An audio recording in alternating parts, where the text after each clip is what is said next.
नमस्कार, मी अक्षय गोरे. टीईटी परीक्षा 2026 साठी आजचा हा व्हिडिओ असणार आहे. तर आपली टीईटीची परीक्षा 23 नोव्हेंबर 2025 रोजी झालेली आहे आणि त्या परीक्षेची फायनल आन्सर की आता आपल्याला उपलब्ध झालेली आहे. तर येत्या 3 ते 4 दिवसामध्ये टीईटी परीक्षेचा निकाल लागेल आणि येणाऱ्या पुढच्या टीईटी साठी ज्यांना कोणाला तयारी करायची आहे, तर मग विद्यार्थी असू द्या, शिक्षक असू द्या किंवा आपले इतर मित्र असू द्यात की ज्यांना टीईटी परीक्षा पास व्हायची आहे, त्या सर्वांसाठी आजचा व्हिडिओ असणार आहे. तर टीईटी परीक्षेचा सिलेबस काय असणार आहे, जो की 23 नोव्हेंबर 2025 च्या एक्झाम मध्ये विचारण्यात आला होता. पेपर 1 चा सिलेबस काय, पेपर 2 चा सिलेबस काय, हे सगळं आपण थोडंसं डिस्कस करणार आहोत आज. तसंच बॅच बद्दलची अनाउन्समेंट असणार आहे.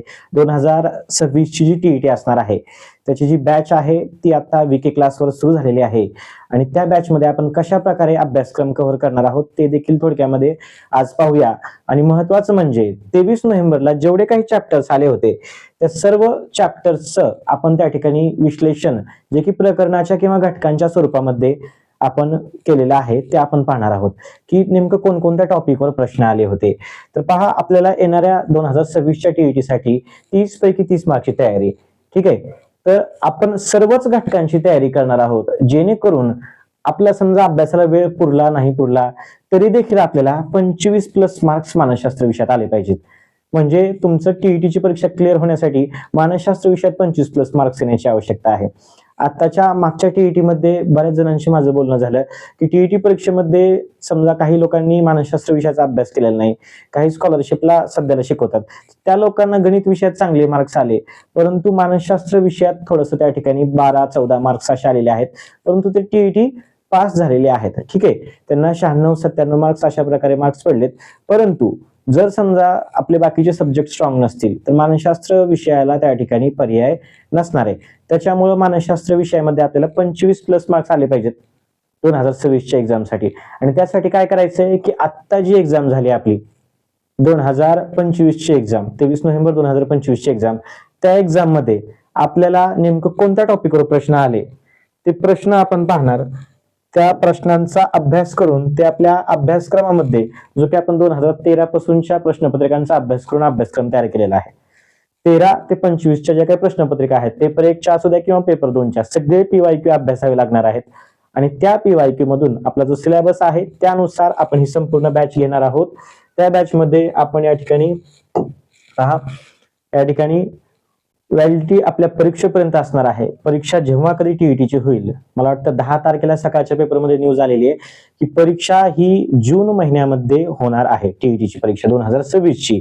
आणि ह्या बॅचची जी फीस असणार आहे ती त्या ठिकाणी 999 इतकी फीस असणार आहे. यामध्ये सगळे शिक्षक त्या ठिकाणी प्रत्येक विषय घेणार आहेत, प्लस या ठिकाणी 20 टेस्ट असणार आहेत, ते पण त्या ठिकाणी टॉपिक वाईज असणार आहेत. ठीक आहे, टॉपिक वाईज टेस्ट त्या ठिकाणी उपलब्ध करून दिलेले आहेत. सगळे शिक्षक सर्व विषयाचा सिलेबस घेणार आहेत. मागच्या वेळेस आपण गुरुजी बॅच घेतली होती, त्या बॅच मध्ये आपण त्या ठिकाणी 2 महिन्यामध्ये संपूर्ण सिलेबस कव्हर केला होता. 23 नोव्हेंबरला आपली परीक्षा होती मित्रांनो, 23 नोव्हेंबरला. ठीक आहे, ज्या दिवशी 23 नोव्हेंबरला माझं लग्नही होतं आणि 19 तारखेपर्यंत मी लेक्चर घेऊन बॅच त्या ठिकाणी कंप्लीट करून त्याच्यानंतर गेलेलो होतो. तर आम्ही जबाबदारीने त्या ठिकाणी जे काही सिलेबस आहे ते मागच्या वेळेस सुद्धा पूर्ण केलेलं आहे. सक्सेसफुल आपली बॅच झालेली आहे. तर त्या बॅचला तुम्ही जॉईन करू शकता. आणि त्याच्यामध्ये मानसशास्त्र विषय पेपर 1 आणि पेपर 2 साठी मी शिकवत आहे. थोडक्यात त्या ठिकाणी इंट्रोडक्शन, ज्यांना कोणाला माहिती नसेल तर तुम्ही विचारू नये त्यासाठी आधीच सांगतो की टीईटी, सीटेट, पेपर 1 आणि 2 दोन्ही या ठिकाणी मी क्लिअर आहे, टेट परीक्षा उत्तीर्ण आहे आणि हे थोडंसं या ठिकाणी इंट्रोडक्शन. ठीक आहे, चला 2021 च्या पेपर पासून त्या ठिकाणी मी मार्गदर्शन करत आहे विद्यार्थ्यांना. टीईटी परीक्षा त्या ठिकाणी उत्तीर्ण होण्यासाठी आपले सहकारी शिक्षक असू द्या, मित्र असू द्या, सर्वांना त्या ठिकाणी मार्गदर्शन करत आहे. ठीक आहे, तर पहा आता मूळ मुद्द्याकडे या ठिकाणी वळूया. तर टीईटी 2025 मध्ये 30 पैकी 30 प्रश्न कोणत्या घटकावर विचारण्यात आले होते? रिसेंटचा जो पेपर आहे 2025 चा. ठीक आहे, तर त्या ठिकाणी कोणते प्रश्न विचारले होते, ते सर्व प्रश्न नेमकं कोणत्या घटकातून आले ते आपण आता पाहणार आहोत. आणि पेपर 1 आणि पेपर 2 यासाठी कोणते घटक अभ्यासावे लागतील, अभ्यासक्रम कोणता असणार आहे. ठीक आहे, हे सर्व आपण आजच्या व्हिडिओमध्ये पाहणार आहोत. यानंतर तुम्ही समजा सेल्फ स्टडी देखील करत असाल तर तुम्हाला कळणार आहे नेमकं कोणत्या टॉपिकवर प्रश्न आले आणि कशा प्रकारे आपल्याला अभ्यास करायचा आहे. ठीक आहे, तर चला, 23 नोव्हेंबर 2025 पेपर 1 मध्ये विचारलेले घटक हे आपण पाहतोय.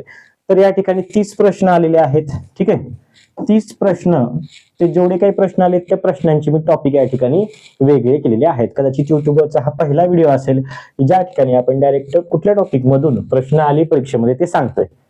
ठीक आहे, बघा या ठिकाणी पहिला प्रश्न आहे तो अवबोध आणि संवेदना या ठिकाणी आलेला आहे.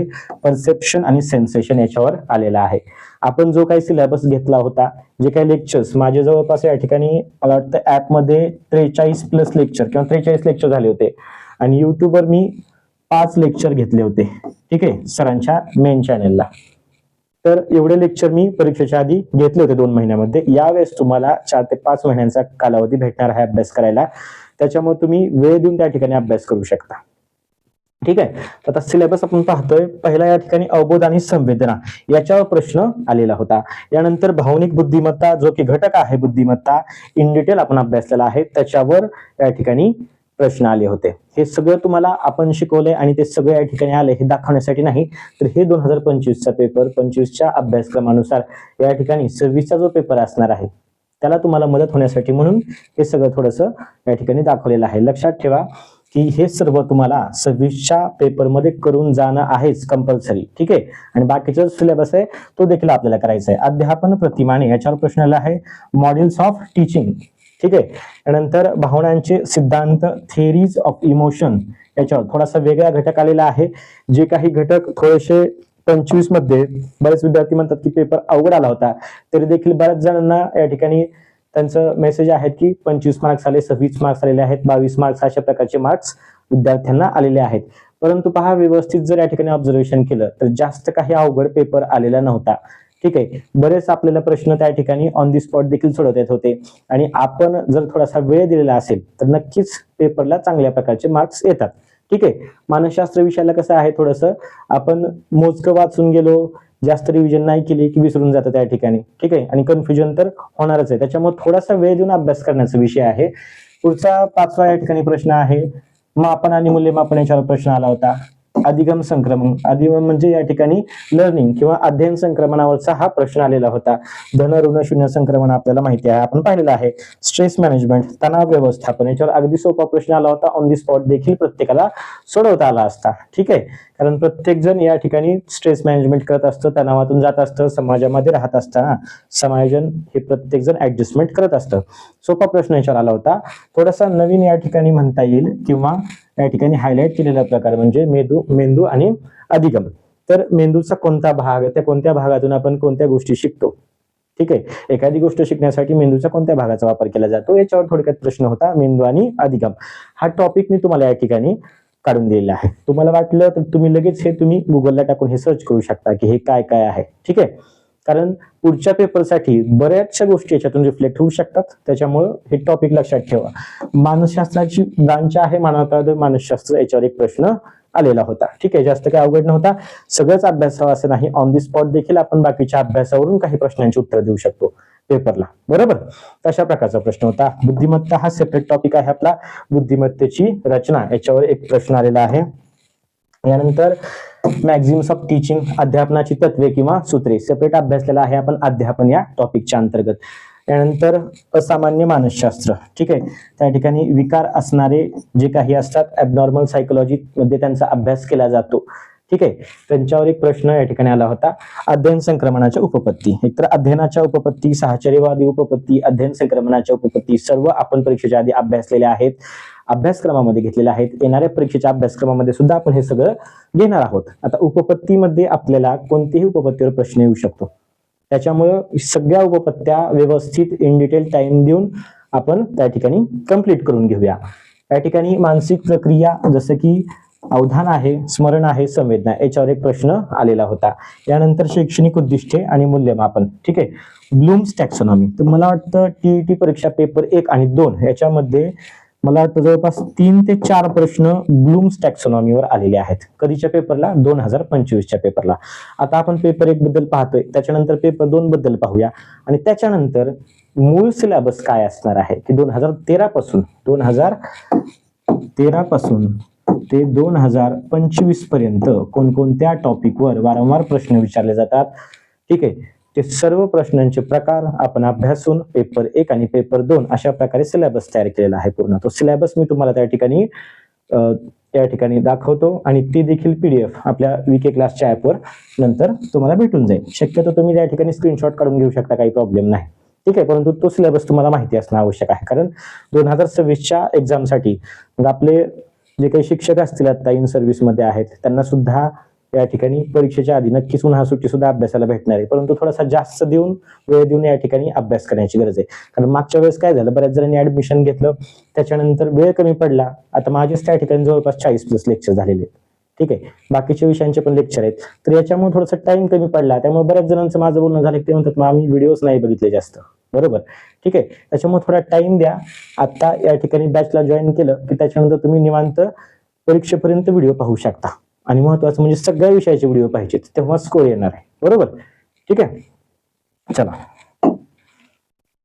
स्मृतीवर या ठिकाणी स्मरण प्रक्रियेवर एक प्रश्न आलेला आहे. आणि हे बघा, या ठिकाणी इन्स्टिंक्ट, त्याला आपण सहज प्रवृत्ती म्हणतो, तर प्रवृत्ती आणि त्याचं उदात्तीकरण याच्यावर 2 प्रश्न आलेले आहेत. ठीक आहे, तर बघा या ठिकाणी इन्स्टिंक्ट म्हणजे काय, तर पहा, आपली जन्मजात एखादी प्रवृत्ती असते ज्याच्यासाठी कुठल्याही प्रशिक्षणाची, पूर्व शिक्षणाची आपल्याला आवश्यकता असते का, तर नाही. जसं की समजा एखाद्या ठिकाणी धोका आहे, आग लागली, तर त्या ठिकाणी आपण सहज प्रवृत्ती आहे की आग लागली की आपण त्या ठिकाणी निघून जातो. शत्रू दिसला की त्या ठिकाणी एकतर त्याच्यावर आक्रमण करणे किंवा पळून जाणे ही सहज प्रवृत्ती आहे. लहान बाळ आहे, त्याला भूक लागली तो रडतो, हे काय आहे, सहज प्रवृत्ती. अशा प्रकारे सोपा प्रश्न आलेला होता या ठिकाणी सहज प्रवृत्तीवर. रचनावादी अध्ययन याच्यावर, कन्स्ट्रक्टिव्हिजम याच्यावर एक प्रश्न आलेला आहे. यानंतर अध्यापन पद्धती टीचिंग मेथड्स याच्यावर एक प्रश्न आलेला आहे. या ठिकाणी सोशलायझेशन, सामाजिकरण व सांस्कृतिक अंतरक्रिया याच्यावर एक प्रश्न आलेला आहे. ठीक आहे, सोपे प्रश्न होते, एक जास्त अवघड प्रश्न होते. त्या ठिकाणी थोडंसं आपण जर बेसिक अभ्यासलं, आणि आणखीन एक गोष्ट म्हणजे मला वाटतं की या ठिकाणी सीटेटला जे काही थोडेसे घटक आहेत त्या टाईपच्या घटकांचा या ठिकाणी टीईटीला सुद्धा 1-2 प्रश्न आलेले आहेत. काही थोडे घटक जे की 2013च्या एक्झाम पासून जास्त नव्हते आलेले, ते 25च्या एक्झाम मध्ये आपल्याला दिसलेले आहेत. ते कोणते ते पुढे पाहूया आपण.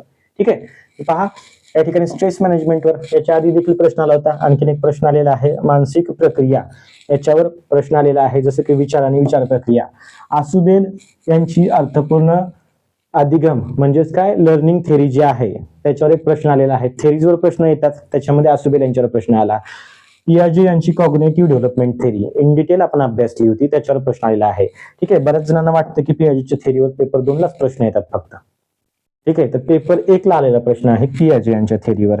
जसं की पियाजे यांनी डेव्हलपमेंटच्या ज्या काही स्टेजेस सांगितल्या त्या आपण इन डिटेल अभ्यासल्या होत्या. जसं की आपण डेव्हलपमेंटच्या स्टेजेस आहेत, विकासाच्या अवस्था, त्या आपण जन्मपूर्व अवस्था, त्याच्यानंतर शैशव अवस्था, अशा प्रकारे प्रौढ अवस्थेपर्यंत अवस्था अभ्यासल्या होत्या. त्याच्यानंतर पियाजे यांच्या अवस्था ज्या काही होत्या त्या आपण त्या ठिकाणी इन डिटेल अभ्यासल्या होत्या. ठीक आहे, तर या ठिकाणी पियाजे यांच्यावरचा जो प्रश्न आहे तो पेपर 1 मध्ये आलेला आहे. ठीक आहे, पेपर 1 मध्ये. पेपर 2लाच फक्त प्रश्न येतो असा गैरसमज नको. पेपर 1चा प्रश्न बऱ्याच वेळेस पेपर 2ला रिपीट होतो त्याच वर्षी. आता हे तुम्हाला या ठिकाणी पाहायला भेटणार आहे. तर पहा, डिफेन्स मेकॅनिझम याच्यावर मला वाटतं त्या ठिकाणी तादात्म्यावर प्रश्न आला होता. ठीक आहे, डिफेन्स मेकॅनिझम आपण जेवढे काही डिफेन्स मेकॅनिझमचं या ठिकाणी उदाहरणं दिलेली आहेत ते पाठ करायचे. जवळपास 14-15 आहेत, त्याच्यावर सोपा प्रश्न येतो. ठीक आहे, तर तादात्म्यावर या ठिकाणी प्रश्न आलेला होता. यानंतर शैक्षणिक उद्दिष्टांचं वर्गीकरण, ब्लूम्स टॅक्सॉनॉमीवर परत हा दुसरा प्रश्न झाला. ठीक आहे, मेंदू आणि मज्जासंस्था किंवा ब्रेन अँड लर्निंग, मेंदूचं कार्य आणि त्या ठिकाणी लर्निंग कशा प्रकारे होते याच्यावर हा दुसरा प्रश्न या ठिकाणी. ठीक आहे, चला, गेस्टाल्ट सिद्धांत आपण अभ्यासलेला आहे. कोहलर आणि कोपका, वर्धायमर यांनी या ठिकाणी दिलेली थेरी, आणि त्याच्यानंतर कोहलर आणि कोपका यांनी डेव्हलप केलेली थेरी इन डिटेल अभ्यासली होती, त्यावर प्रश्न होता. त्यानंतर प्रोग्राम लर्निंग ज्याला की क्रमन्वयित अध्ययन पद्धती किंवा सिरियल लर्निंग असं देखील म्हणतो, त्याच्यावर प्रश्न आलेला होता. चल पहा, या ठिकाणी 29 या ठिकाणी एक प्रश्न कदाचित याच टॉपिकवर कुठला तरी रिपीट झाल्यामुळे मी तो घेतलेला नाही. ठीक आहे, तर या ठिकाणी एवढे जे टॉपिक दिलेले आहेत किंवा घटक आहेत त्याच्यावर प्रश्न आले होते. आता 26च्या एक्झामला जाताना काय करायचं हे पहिले करायचे. ठीक आहे, रिपीट होऊ शकतं. बरोबर. जसं की आपण पाहतो की 17-18 थोडासा टीईटीचा पॅटर्न बदलला, नंतर 13ला जे प्रश्न येत होते ते थोडेसे कमी यायला लागले. तसं 25ला जे आले ते 26ला येण्याची शक्यता आहे. त्याच्यामुळे पहिल्यांदा हे टॉपिक करायचे, नंतर बाकीचे टॉपिक आहेतच, आपला सिलेबस आहेच पुढं. आता आपण पाहूया पेपर 2 साठी. ठीक आहे, विशेष शिक्षण आणि समावेशी शिक्षण याच्यावर पहा एक प्रश्न आलेला आहे. हा तर आपण एक सेपरेट या ठिकाणी चॅप्टर घेतलेला आहे. ठीक आहे, जे आपण बॅच घेतली होती त्याच्यामध्ये, आणि इथून पुढच्या सुद्धा बॅच मध्ये असणारच आहे. म्हणजे मी तुम्हाला फक्त टॉपिक सांगतोय की या ठिकाणी कुठल्या टॉपिकवर आपल्याला प्रश्न येत आहेत. त्यानंतर संज्ञानात्मक विकास, कॉग्निटिव्ह डेव्हलपमेंट थेरी आपण अभ्यासलेली आहे पियाजे यांची. भावनिक बुद्धिमत्ता, मला वाटतं सॅलोवी आणि मेयर यांच्यावर या ठिकाणी प्रश्न आलेला होता. बुद्धिमत्ता या टॉपिकच्या अंतर्गत आपण भावनिक बुद्धिमत्ता अभ्यासत असतो. ओके. डिफेन्स मेकॅनिझम परत या ठिकाणी प्रश्न आलेला आहे. पेपर 1ला पण आला होता, पेपर 2ला पण आला होता. आपण लेक्चर घेत असताना त्या ठिकाणी पेपर 1 आणि पेपर 2 असे वेगळे म्हणून घेतले नाहीत. घेताना मी सगळे टॉपिक सिरियलने घेत होतो, पेपर 1ला आणि पेपर 2ला. ठीक आहे. तर बघा या ठिकाणी कॉग्निटिव्ह डेव्हलपमेंट पियाजे यांचा उल्लेख मी पेपर 1ला सुद्धा केला आणि पेपर 2ला सुद्धा या ठिकाणी आला टॉपिक. बरोबर. या ठिकाणी भावनिक बुद्धिमत्ता पेपर 1 आणि पेपर 2 दोन्ही ठिकाणी आला. हे पण पेपर 1 आणि पेपर 2 दोन्ही ठिकाणी प्रश्न आलेला आहे. त्यामुळे पेपर 1 असू द्या, पेपर 2 असू द्या, दोन्ही ठिकाणी महत्वाचे असणारे टॉपिक. मानसशास्त्र एका सिरियलने अभ्यासाची गोष्ट आहे त्या ठिकाणी. ठीक आहे. त्याच्यामुळे सगळे टॉपिक एक एक करत जायचं. अध्ययनाच्या उपपत्ती पेपर 1ला सुद्धा याच्यावर प्रश्न आलेला आहे, अध्ययन उपपत्तीमध्ये. ठीक आहे. त्या ठिकाणी साहचर्यवादी उपपत्ती असू द्या, आधुनिक उपपत्ती असू द्या, सर्व आपण इन डिटेल अभ्यासलेला आहे. ठीक आहे. यानंतर वायगॉत्स्की, आता हे सीटेटला येणारा टॉपिक आहे. कोहलबर्ग, वायगॉत्स्की, पियाजे यांच्यावर जास्त फोकस असतो सीटीईटीच्या परीक्षेला. ठीक आहे. सीटीईटी जेव्हा पुढची होईल तेव्हा देखील मानसशास्त्र विषय त्या ठिकाणी मी घेणार आहे. तर मानसशास्त्र विषय सीटेटच्या अनुषंगानं आपण इंग्लिश आणि हिंदी लँग्वेज मधून थोडंसं, आणि सिलेबस थोडा वेगळा आहे, सगळ्याच काही टीईटी सारखा सिलेबस नाही, ते आपण नंतर पाहूया. परंतु वायगॉत्स्कीवर प्रश्न त्या ठिकाणी टीईटी मध्ये विचारले जात नाही जास्त, यावर्षी आला म्हणजे वायगॉत्स्की आता या ठिकाणी लक्षात ठेवायचा. आता वायगॉत्स्कर आला म्हणजे पुढच्या वर्षी कोहलबर्गवर येऊ शकतो. पियाजेवर तर ऑलरेडी प्रश्न यायला लागले. ठीक आहे. तर त्याच्यामुळं वायगॉत्स्की, कोहलबर्ग आणि या ठिकाणी पियाजे यांच्यावर टीईटीचा खूप, सीटेटचा खूप जास्त फोकस आहे. आता टीईटीचा देखील या ठिकाणी फोकस व्हायला लागलेला आहे. ठीक आहे. हे समजून घेणं महत्वाचं आहे. यासाठी काय महत्वाचं आहे की कुठले प्रश्न कुठल्या टॉपिकवर आले हे आपण बाजूला काढलं. ठीक आहे. त्यानंतर अध्यापन पद्धती, टीचिंग मेथड्स, पेपर 1ला सुद्धा प्रश्न आलाय, पेपर 2ला सुद्धा आलाय. असं नाही की मानसशास्त्रामध्ये पेपर 1च्या वेगळ्या टीचिंग मेथड्स आहेत, पेपर 2च्या वेगळ्या, एकच आहेत ना, परंतु याच टॉपिकवर दोन्ही पेपरला प्रश्न आलाय. त्याच्यामुळं पेपर 1 पेपर 2चा एकत्रित अभ्यास केलेला कधीही फायद्याचा, वेळही वाचतो आणि चांगल्या प्रकारे स्कोर होऊ शकतो. या ठिकाणी परत आता डोमेन्स ऑफ लर्निंग, या ठिकाणी संज्ञानात्मक, भावनिक आणि क्रियात्मक क्षेत्र, डोमेन्स ऑफ लर्निंग अध्ययनाचे उद्दिष्ट याच्यावर प्रश्न आलेला आहे. त्यानंतर सोपा प्रश्न, शिक्षकाचे व्यक्तिमत्व व गुणवैशिष्ट्ये. त्यानंतर हर्बार्ट यांच्यावर, आता यांचं नाव लक्षात ठेवायचं. ठीक आहे. पेपर 2 साठी हर्बार्ट यांचा अध्यापन सिद्धांत याच्यावर प्रश्न आलेला आहे. ब्लूम यांच्यावर तिसरा प्रश्न आपण आता पाहतोय या लेक्चरमध्ये. ठीक आहे. यानंतर कल्पनाशक्ती याच्यावर एक प्रश्न. अवधान म्हणजे एखादी गोष्ट जाणून घेण्यासाठी मनाने केलेली धडपड म्हणजे काय, अवधान, त्याच्यावर सोपा प्रश्न कल्पनाशक्तीवर. हे सर्व टॉपिक आपण या ठिकाणी अभ्यासलेले आहेत. अध्ययन पद्धती, संशोधन पद्धती याच्यावर एक प्रश्न आलेला आहे. काही काही प्रश्न थोडेसे एक्झाम मध्ये नवीन वाटले, जशाच तसं काही काही प्रश्न येत नाहीत, फिरून प्रश्न विचारले जातात. त्या ठिकाणी घाबरून जाण्याचं कारण नाही. आपण जे आतापर्यंत शिकलं, जे अभ्यास ते थोडंसं त्या ठिकाणी वापरून गेस करायचे सगळंच. या ठिकाणी बघा टीईटीचं आणखीन म्हणलं तर ट्रान्सलेशन आणखीन थोडंसं जास्त खतरनाक आहे, की ट्रान्सलेशन करत असताना काही काही इंग्लिशमध्ये वाचलं तर त्या ठिकाणी वेगळा अर्थ वाटतो, मराठीमध्ये थोडंसं आपल्याला. तर शक्यतो आपण जेव्हा मराठीमध्ये सहसा आपण प्रश्न वाचतो ना, तर मराठीमध्ये जर नाही समजलं तर इंग्लिशचे ऑप्शन, इंग्लिशचा प्रश्न थोडासा बघायचा. आणि आपण लेक्चर घेत असताना सुद्धा बरेच त्या ठिकाणी पर्याय इंग्लिश शब्द ते त्या ठिकाणी यूज करतोय. त्याच्यामुळं आपल्याला इंग्लिशमध्ये समजा मराठीत प्रश्न नाही समजला तर इंग्लिश ट्रान्सलेशन प्रमाण म्हणून त्या ठिकाणी पर्याय कम्पेअर करायचे, पर्याय एलिमिनेट करतानाची गोष्ट आहे. ठीक आहे. चला त्या ठिकाणी एक मिनिट.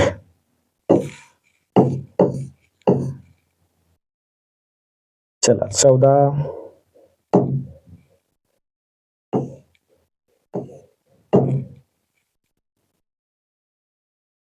ओके.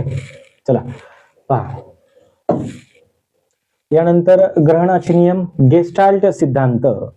ठीक आहे. वर्धायमर आणि कोलरकोप्का यांनी पुढे विकसित केलेला सिद्धांत इन डिटेल अभ्यासलेला आहे आपण. त्यानंतर अंतःस्रावी ग्रंथी यांच्याबद्दल, आपल्या शरीरामध्ये असणाऱ्या अंतःस्रावी, ठीक आहे, एंडोक्राइन ग्लँड्स यांच्याबद्दल देखील आपण अभ्यास केला होता. ठीक आहे. हे जरी तुम्ही युट्यूबला टाकलं एंडोक्राइन ग्लँड्स आणि याच्याबद्दल पुढे नाव टाकलं अक्षय गुरे, तर तुम्हाला एक व्हिडिओ येऊन जाईल. सेपरेट सुद्धा व्हिडिओ बनवलेले आहेत, परंतु याच्यावर सिलेबसमध्ये असं काही नाही की खूप आपण शिकवलेलं सिलेबस त्याच्या खूप बाहेरचं आलंय. ठीक आहे. त्याच्यामुळे थोडंसं वेळ देण्याची गरज आहे. फक्त आम्ही या ठिकाणी शिकवतोय, सगळे लेक्चर घेणार बरोबर, परंतु तुम्ही जर वेळ नाही दिला, बऱ्याच जणांचं बोलणं झालं की मग त्यांनी सांगितलं थोडेच लेक्चर बघितले, अर्धेच बघितले. असं नाही, थोडासा वेळ द्या, टाइम द्या, नक्कीच टीईटीचा निकाल येईल. आणि एकदाच परीक्षा द्यायची आपल्याला, परत परत परीक्षा द्यायची नाही, वन टाइम आहे टीईटीचा. ठीक आहे. त्यानंतर समस्या सोडवण्याची क्षमता आणि बुद्धिमत्ता याच्यावर एक प्रश्न, बालविकासाच्या अवस्था. आता बालविकासाच्या अवस्था त्याच्यामध्ये इन्फॅन्सीवर प्रश्न आला होता, शैशवावस्थेवर प्रश्न आलेला आहे. ठीक आहे. या ठिकाणी तुम्हाला सांगताना सांगितलं होतं शैशवावस्था, बाल्यावस्था आणि किशोरावस्था याच्या बाहेर प्रश्न जात नाहीत. प्रौढावस्था, वृद्धावस्थेवर प्रश्न येत नाहीत. ठीक आहे. त्यानंतर सहज प्रवृत्ती. सहज प्रवृत्ती म्हणजे काय? जन्मतः आपली एखादी प्रवृत्ती असते, ठीक आहे, ज्याच्यासाठी कुठल्याही पूर्व प्रशिक्षणाची शिक्षणाची गरज नसते. भूक लागली त्या ठिकाणी बाळ रडतं, आग लागली आपण त्या ठिकाणी दूर जातो, बरोबर. अशा प्रकारची सहज प्रवृत्ती, त्याच्यावर एक प्रश्न विचारलेला आहे. ठीक आहे. मॅकडोगल्स थेअरी त्याला आपण असं म्हणतो, त्याच्यावर प्रश्न आलेला आहे. त्यानंतर शिक्षणाची संकल्पना स्वरूप याच्यावर एक प्रश्न, विस्मरण. या ठिकाणी एबिंगहॉस यांचा आपण विस्मरण वक्र अभ्यासलेला होता परीक्षेला जाण्याच्या आधी. ठीक आहे. या ठिकाणी जसं की अध्ययन वक्र अभ्यासला, त्याच्यानंतर विस्मरण वक्र आपण अभ्यासला आणि त्याच्यावर या ठिकाणी प्रश्न आला होता, प्रश्न क्रमांक या ठिकाणी टॉपिक क्रमांक 21. यानंतर अध्ययन सिद्धांत व मानसशास्त्रज्ञ, की एखादा अध्ययनाचा सिद्धांत आहे, ठीक आहे, लर्निंग थिअरी आहे, आणि कोणत्या मानसशास्त्रज्ञाने ती थिअरी सांगितली, असा एक प्रश्न आला होता. आता प्रश्नपत्रिका तुम्ही मला प्रश्न करणे दाखवली, प्रश्नपत्रिका सगळ्यांकडे आहेत. आतापर्यंत तुम्ही भरपूर व्हिडिओ बघितले असतील, प्रश्न आणि त्याची उत्तरं. आता फायनल आन्सर की आली, फायनल आन्सर की म्हणून तुम्ही उत्तरं बघितली असतील. परंतु आता जे टीईटी देत आहेत त्यांना पुढच्या वर्षी कोणते टॉपिक अभ्यासायचे ते 25च्या एक्झाम मध्ये आले होते, ते सांगण्याचं काम या ठिकाणी करतोय. शैक्षणिक उद्दिष्टे, ब्लूम्स टॅक्सॉनॉमी, याच्यावर आता प्रश्न क्रमांक 4 आहे. बघा प्रश्न आला की किती प्रश्न येतात, पेपर 1 पेपर 2 मिळून चौथा प्रश्न आहे या ठिकाणी. ठीक आहे. चौथा प्रश्न आलेला आहे. चला आता मूल्यमापन साधने, याच्यामध्ये रुब्रिक. रुब्रिक म्हणजे काय असतं, तर या ठिकाणी पहा, एखाद्या विद्यार्थ्यांनी समजा एखादा निबंध लिहिला, तर त्या निबंधाचं त्या ठिकाणी मूल्यमापन करण्यासाठी, ठीक आहे, तर त्या ठिकाणी त्याला काही, जसं की आता त्यांनी निबंध लिहिला आहे, त्याच्यामध्ये आशय कशा प्रकारचा आहे, ठीक आहे, आशय कसा आहे म्हणजे कंटेंट त्यांनी कसा लिहिलेला आहे, लेखनाची पद्धती कसा दिली आहे. समजा आशय त्यांनी चांगला घेतला, 2 मार्क दिले मी त्याला. ठीक आहे. त्या ठिकाणी त्यांनी रचना चांगली केली, समजा रचना चांगली केली, या ठिकाणी 3 मार्क दिले. समजा त्या ठिकाणी त्यांनी समजा सादरीकरण चांगलं केलं, ठीक आहे, सादरीकरण चांगले केलं, त्याला 2 मार्क दिले. अशा प्रकारे, किंवा समजा त्या ठिकाणी उत्कृष्ट, समाधानकारक, चांगले, अशा प्रकारचे त्या ठिकाणी मूल्यमापन करत असताना विविध स्तर दिले जातात. ठीक आहे. त्याला काय म्हणतात, रुब्रिक पद्धत मूल्यमापनाचं साधन आहे. त्याच्यावर प्रश्न आलेला होता. मूल्यमापन हा टॉपिक आपण सेपरेट घेतलेला होता. ठीक आहे. पेपर 1 आणि पेपर 2 साठी, दोन्हीसाठी पण. तर पहा, यानंतर आहे बुद्धिमत्ता. बुद्धिमत्ता याच्यामध्ये सेपरेट टॉपिक घेतला होता, बुद्धिमत्तेचे सिद्धांत. ठीक आहे. त्या ठिकाणी मानसिक मंदत्व, कारणे आणि प्रकार, याच्यावर एक प्रश्न आलेला आहे. ओके. चला आता हे पेपर 1 आणि पेपर 2 या दोन्हीही पेपरमध्ये 2025च्या एक्झाम मध्ये कोणकोणते प्रश्न आले ते आपण सगळे अभ्यासलेले आहेत. आता आपण पाहूया की आपल्याला येणाऱ्या परीक्षेसाठी कोणता सिलेबस अभ्यासायचा आहे. ठीक आहे. हे झालं 2025च्या एक्झाम साठी. आता येणाऱ्या टीईटी साठी आपल्याला कोणकोणते टॉपिक अभ्यासायचे आहेत, एकूण या ठिकाणी मी 20 टॉपिक एकत्रित केलेले आहेत. ठीक आहे. 20 टॉपिक्स. ठीक आहे. तर हे टॉपिक तुम्हाला येणाऱ्या परीक्षेसाठी करायचे आहेत, महत्वाचे आहेत, आणि हे सर्व आपण आपल्या बॅच मध्ये घेणार आहोत, जे की VK क्लास या ऍपवर बॅच आहे. आपल्याला माहिती आहे सगळ्यांना, मागची बॅच आपण व्यवस्थित वेळेत आणि संपूर्ण सिलेबस त्या ठिकाणी कव्हर केलेला आहे. त्या ठिकाणी पहा, मानसशास्त्राची ओळख, त्याच्यामध्ये मानसशास्त्राचा इतिहास, मानसशास्त्राच्या विविध व्याख्या असू द्या, त्याचं स्वरूप असू द्या, अभ्यासाचे घटक असू द्या, मानसशास्त्राची ध्येय असू द्या, हे सर्व अभ्यासणार होता. या ठिकाणी जास्त काही वाचून दाखवत नाही, तुम्ही त्या ठिकाणी लेक्चरला जॉईन कराल, त्या ठिकाणी लेक्चर पाहाल, त्यावेळेस आपण वेळ देऊन पहिल्यांदा काय करतो, आपण त्या ठिकाणी थिअरी अभ्यासतो. जसं की आता समजा मानसशास्त्राची ओळख आहे, याची आपण सगळी थेरी अभ्यासली पहिल्यांदा. ठीक आहे, ही थेरी अभ्यासली. थेरी अभ्यासल्याच्या नंतर आपण काय करतो, 2013 ते 2024 ला मागच्या बॅचला घेतलं होतं, त्यावेळेस 2025 पर्यंत जेवढे काही प्रश्न आलेत म्हणजे या टॉपिकचे, बरोबर, हा टॉपिक शिकवत असताना लेक्चर आजचं झालं की शेवटी लेक्चरच्या आपण जेवढे काही प्रश्न 13 पासून 25 पर्यंत आलेत ते प्रश्न घेतो, ते प्रश्न आपण लाईव्ह मध्ये त्या ठिकाणी सोडवून घेतो. ठीक आहे, अशा प्रकारे आपण सर्व चॅप्टर्स कव्हर करणार आहोत आणि शेवटी टॉपिक वाईज टेस्ट. ठीक आहे, तर पहा, मानसशास्त्राचं शास्त्र म्हणून इतिहास, या ठिकाणी मूलभूत मानसशास्त्रीय प्रक्रिया, मानसिक प्रक्रियांच्या अभ्यासासाठी विविध अभ्यास पद्धती कोणकोणत्या आहेत, तसंच मानसशास्त्राची विविध शाखा. जसे की आता या ठिकाणी मानसशास्त्राच्या शाखावर, या ठिकाणी मानवतावादी मानसशास्त्राच्या शाखावर एक प्रश्न त्या ठिकाणी 25च्या एक्झाम मध्ये आलेला आहे. ठीक आहे, तर शाखा सुद्धा अभ्यासणं महत्वाचं आहे. जसं की जे काही 25ला टॉपिक आलेत ते आपण आता घेतलेले आपल्या सिलेबसमध्ये आहेत, परंतु नक्कीच या ठिकाणी मी थोडंसं व्हॅल्यू ऍडिशन करायचं म्हणून ते जे टॉपिक आलेत त्या टॉपिकवरचे प्रश्न नक्कीच या ठिकाणी मला पाहणार आहे की मी त्या ठिकाणी आपल्याला प्रश्न या ठिकाणी तयार करता येतील का, किंवा एखाद्या रिसोर्स मधून मला प्रश्न घेऊन या ठिकाणी तुम्हाला देता येतील का. त्याच्यामुळे 25च्या एक्झामचा जो काही पेपर आहे त्या पेपरच्या बऱ्याच गोष्टी आपण सिलेबसमध्ये ऍड करणार आहेत. ठीक आहे, ऍड करणार म्हणजे आहेत त्याला हायलाइट करणार, फोकस करणार, प्रश्न थोडेसे जास्त घेणार त्याच्यावर. ठीक आहे, पहा, शैक्षणिक मानसशास्त्र दुसरा टॉपिक आहे. जास्त काय त्या ठिकाणी डिटेलमध्ये वाचून दाखवत नाही, तुम्ही सगळं या ठिकाणी वाचून घ्या. आपण हे सर्व टॉपिक या ठिकाणी घेणार आहोत. ठीक आहे, कारण वाचून दाखवणं म्हणजे तुम्हालाही बोरिंग जाणार आहे. आपण पहा, या ठिकाणी बालमानसशास्त्र अभ्यासतोय, चाइल्ड सायकोलॉजी. तर या ठिकाणी पहा, बालमानसशास्त्राचा अर्थसंकल्पना, उगम, विकास, उद्दिष्टे काय आहेत, वैशिष्ट्ये काय आहेत. ठीक आहे, बालमानसशास्त्राचा अध्ययन अध्यापन प्रक्रियेमध्ये उपयोग काय होतो, हे सर्व आपण या ठिकाणी लेक्चर मध्ये पाहणार आहोत. बालकांची वाढ आणि विकास, तर हा स्कोरिंग टॉपिक महत्वाचा टॉपिक आहे. ठीक आहे, याच्यावर बरेच लेक्चर, 7-8 लेक्चर जवळपास मला वाटतं झालेले होते लेक्चर मध्ये. ठीक आहे, तर आपल्या बॅच मध्ये या ठिकाणी महत्वाचे जे काही टॉपिक आहेत ते थोडंसं टाइम देऊन आपण घेऊया. ठीक आहे, एखाद्या टॉपिकला 7-8 लेक्चर लागू द्या, 5-6 लेक्चर लागू द्या, परंतु तो तुमचा टॉपिक क्लिअर झाला पाहिजे. प्लस PYQ जे आहेत, PYQ 2013 पासून आतापर्यंतचे ते सर्व आपल्याला क्लिअर करायचे. तर हे सर्व आपण घटक या ठिकाणी देणार आहोत. चला, पुढचा टॉपिक आहे अनुवंश आणि वातावरण. ठीक आहे, अनुवंश आणि वातावरण याच्यामध्ये आपण संकल्पना, व्याख्या, जसं की पहिल्यांदा सुरुवात करतो, अनुवंशाचे गुणधर्म, अनुवंशाचे नियम, याच्यावर सुद्धा जुड्या लावामध्ये प्रश्न येऊन गेलेले आहेत. ठीक आहे, या आधीच्या एक्झाम मध्ये. या ठिकाणी वातावरणाची व्याख्या, वातावरणाचे व्यक्तिमत्व म्हणजे पर्सनॅलिटी डेव्हलपमेंटवर एखाद्याच्या सराउंडिंगचा, वातावरणाचा काय परिणाम होतो ते अभ्यासूया. अनुवंश, हेरिडिटी आणि एन्व्हायरमेंट यांचा परस्पर संबंध, सीटेटचा सुद्धा फेवरेट टॉपिक आहे, याच्यावर प्रश्न विचारले जातात. त्यानंतर शैक्षणिक प्रगतीमध्ये अनुवंशाचा त्या ठिकाणी आणि वातावरणाचा प्रभाव काय पडतो बालकाच्या, ते जे आहे तो घटक आपण अभ्यासूया. नेचर, नर्चर आणि नेचर या दोन गोष्टी वेगवेगळ्या आहेत.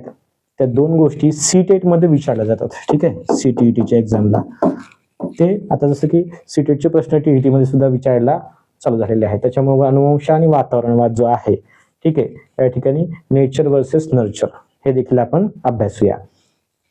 सगळा सिलेबस 2013 पासूनच्या प्रश्नपत्रिकांचा, तसेच सीटेट असू द्या, TET असू द्या, ह्या सर्व जे काही सिलेबस आहे प्रश्नपत्रिकामधून तयार केलेला, त्याच्यामधून आपण हा सिलेबस एकत्रित केलेला आहे. ठीक आहे, त्याच्यामुळं तुम्हाला या ठिकाणी जेवढे काही टॉपिक दिले जातील तेवढेच करायचे, एक्झामला जायचं आहे. हेच खूप होऊन जातात. मी तुम्हाला सांगितलं जवळपास 50च्या आसपास या ठिकाणी 50+ लेक्चर होऊ शकतात या ठिकाणी. ठीक आहे, त्याच्यामुळे डिटेलमध्ये अभ्यासले जाणार आहे आणि त्याच्यानंतर तुम्हाला मानसशास्त्र विषयाचा अभ्यास करण्याची आवश्यकता लागणार नाही. सोबत PDF त्या ठिकाणी नोट्स तुमच्याकडे असतील त्या तुम्ही प्रिंट काढू शकता. शक्यतो मी सांगत असतो की लेक्चर झालं की त्यानंतर लगेच तुम्ही मोबाईलवरच त्या ठिकाणी रीड करा. अशा प्रकारचे PDF आहेत, मोबाईलवरच रीड करायचं आणि प्रश्न उत्तर असतात दररोज. ठीक आहे, त्याच्यामुळे तुमचा परीक्षेच्या आधी बरोबर सिलेबस पूर्ण होणार आहे, त्याची काय काळजी करू नका. सोशलायझेशन सीटेट मध्ये विचारला जाणारा टॉपिक आहे आणि पेपर 1, पेपर 2 ला सुद्धा TET साठी महत्वाचा चॅप्टर. हे सर्व सब टॉपिक आपण त्या ठिकाणी अभ्यासूया. Child centred and progressive education हा जो चॅप्टर आहे, बालकेंद्रित शिक्षण, बालकेंद्रित शिक्षणाचे महत्व, स्वरूप. ठीक आहे, प्रगतिशील शिक्षण म्हणजे काय, प्रगतिशील शिक्षणाची तत्वे, हे सर्व आपण अभ्यासूया या टॉपिकच्या अंतर्गत. ठीक आहे, कुठलाही टॉपिक सोडलेला नाही, सगळे टॉपिक घेतलेत. अध्ययन प्रक्रिया खूप महत्वाचा आहे, अगदी बेसिक पासून.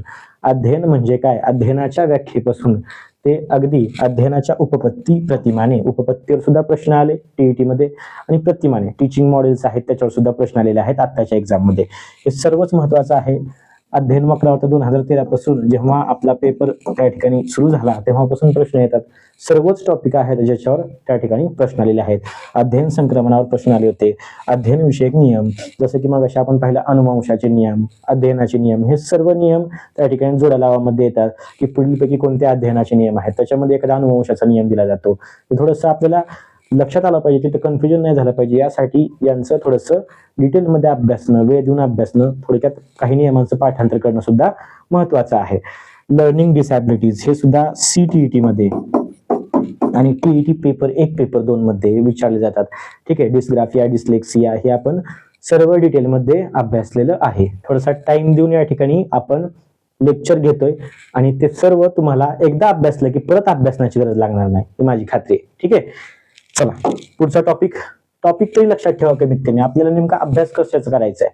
ठीक आहे, उगा आपण या ठिकाणी MCQ वाचले, फास्ट मध्ये वाचून काढलं, असं नको व्हायला की आपल्याला या टॉपिकवर प्रश्न येतात. हा सिलेबस आपण तयार केलाय की या टॉपिकवर 2013 पासून प्रश्न येतात. चला, आता अध्ययनावर परिणाम करणाऱ्या मानसिक प्रक्रिया, खूप महत्वाचा चॅप्टर, भरपूर प्रश्न 13 पासून येऊन गेले याच्यावर. मग याच्यामध्ये सेन्सेशन म्हणजे संवेदना, परसेप्शन, इमॅजिनेशन, या ठिकाणी प्रतिमा, स्मरण, विस्मरण. ठीक आहे, या ठिकाणी विस्मरणाचा वक्र असू द्या, विचार प्रक्रिया, थॉट प्रोसेसवर प्रश्न येऊन गेलेले आहेत, अटेन्शनवर आलेले आहेत, आवड, अभिरुची जी आहे त्या ठिकाणी प्रश्न आलेले आहेत, मोटिवेशन आहेत, इमोशन्स आहेत, सगळ्यावर प्रश्न या ठिकाणी येऊन गेलेले आहेत. आणि हे सगळं आपण त्या ठिकाणी थेरी अभ्यासणाऱ्याची व्याख्या अभ्यासणार, डायरेक्ट व्याख्यावर प्रश्न विचारले जातात आणि येऊन गेलेले प्रश्न सगळे अभ्यासू. ठीक आहे, महत्वाचा टॉपिक. त्यानंतर अध्यापन प्रक्रिया, टीचिंग प्रोसेसेस त्या ठिकाणी. तर पहा, व्याख्येपासून आपण सुरुवात करतो आणि शेवटी अध्यापन प्रतिमान, याच्यावर सुद्धा प्रश्न आलेला आहे. अध्यापनाची सूत्रे, पद्धती, ठीक आहे, सर्व अभ्यासू या टॉपिकच्या अंतर्गत. ओके, वाचून घ्यायचं थोडंसं, मला पण थोडंसं वाचायला हे बोरिंग वाटायला लागलं, कारण की तुम्हाला फक्त या ठिकाणी माहिती करून द्यायचं की सिलेबस कशा प्रकारचा आहे. जेव्हा आपण लेक्चर घेतो तेव्हा तुम्हाला सांगितल्याप्रमाणे की आपलं किती वेळ पण लागू द्या लेक्चर, 1 तास होऊ द्या, त्याच्यावर जाऊ द्या, परंतु तो टॉपिक आपण त्या ठिकाणी कंप्लीट घेतो. कधी कधी एका टॉपिकचे 4, 5, 6 लेक्चर होऊन जातात, परंतु त्या ठिकाणी काही आपण सोडणार नाही शिल्लक. ठीक आहे, आता बघा बुद्धिमत्ता, जसं की या टॉपिकवर आता 25च्या एक्झामला सुद्धा प्रश्न आले. आपण आत्ताच पाहिले की भावनिक बुद्धिमत्तेवर प्रश्न आलेला आहे. पहिलाच आहे भावनिक बुद्धिमत्ता, व्याख्या आणि त्याचे घटक. व्याख्या काय आहे बुद्धिमत्तेची, बुद्धिमत्तेच्या उपपत्त्या कोणकोणत्या आहेत. ठीक आहे, त्याच्यानंतर बुद्धिमत्तेच्या चाचण्या, बुद्धी गुणांक, अगदी सूत्रापासून ते त्या ठिकाणी सर्व माहिती आपण याच्यामध्ये अभ्यासणार आहोत. यानंतर व्यक्तिमत्व, पर्सनॅलिटी, शिक्षकाची पर्सनॅलिटी, याच्यावर प्रश्न येऊन गेला आत्ताच्याच पेपरला. आत्ता आपण पाहिलं शिक्षकाची व्यक्तिमत्व आणि गुणवैशिष्ट्य, याच्यावर प्रश्न येऊन गेलाय. तसंच व्यक्तिमत्वावर परिणाम करणारे घटक. ठीक आहे, व्यक्तिमत्व मापन आणि त्याच्या पद्धती, आणि व्यक्तिमत्वाच्या ज्या उपपत्ती आहेत त्याच्यावर आपल्याला डिटेलमध्ये अभ्यासायचा. व्यक्तिभेद, इंडिव्हिज्युअल डिफरन्सेस जे असतात त्याच्यावर आहे.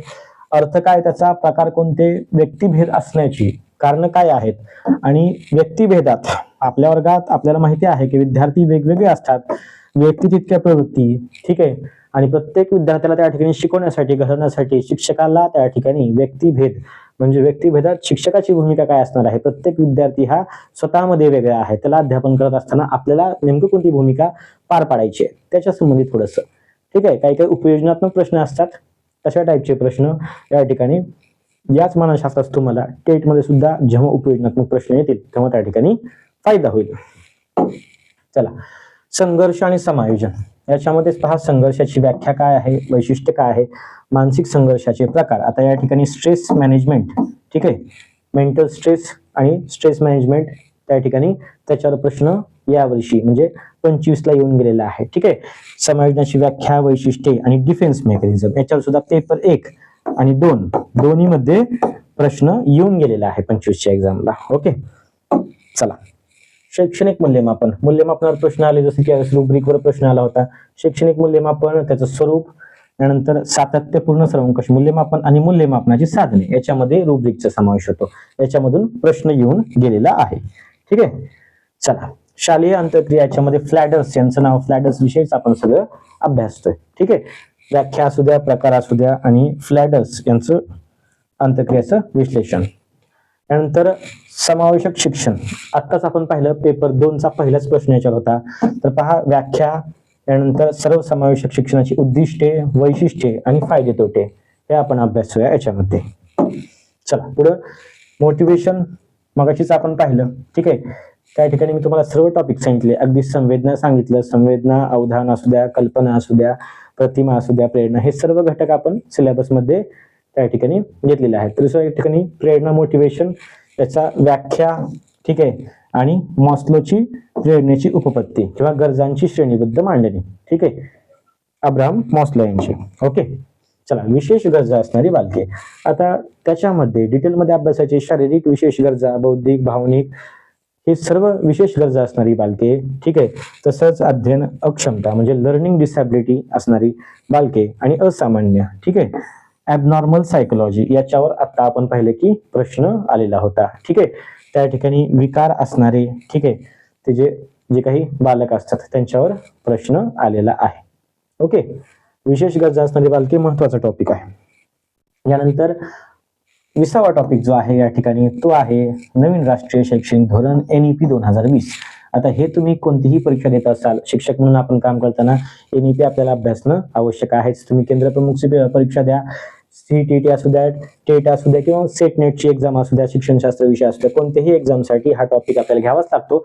त्यामुळे हा टॉपिक घेतोय. जवळपास या ठिकाणी पहा 45 ते 50च्या आसपास त्या ठिकाणी लेक्चर होतील आपले. ठीक आहे, तर हे सगळं VK क्लासमध्ये आपल्या या ठिकाणी आपण जे आता बॅच लॉन्च केलेली आहे. ठीक आहे, तुम्हाला सांगितल्याप्रमाणे मगाशी की ती बॅच जी आहे ती 999 इतकी त्याची वाटतं या ठिकाणी फीस आहे, परीक्षेपर्यंत व्हॅलिडिटी आहे.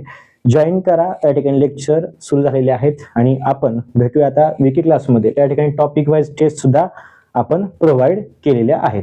तसंच PYQचा एक प्रश्न होता की PYQ 2013 ते 25 पर्यंत सेपरेट घेणार आहेत का आपण. मी तुम्हाला काय सांगितलं, आपलं या ठिकाणी लेक्चर झालं की त्याच्यानंतर त्या टॉपिकवर आधारित आतापर्यंत प्रश्न किती विचारले, कोणकोणते प्रश्न आले ते लगेच मी त्या ठिकाणी घेतो. म्हणजे तुमचं PYQ पहिल्या दिवसापासूनच आपलं लेक्चर झालं की लगेच अभ्यासनं चालू होणार आहे. मला वाटतं सगळ्या गोष्टी क्लिअर आहेत.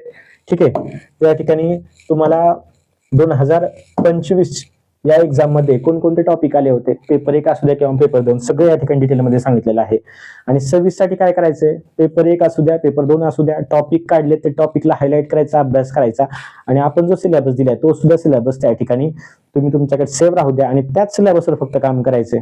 ठीक आहे, भेटूया आपण VK क्लासमध्ये. चला, थँक्यू सो मच.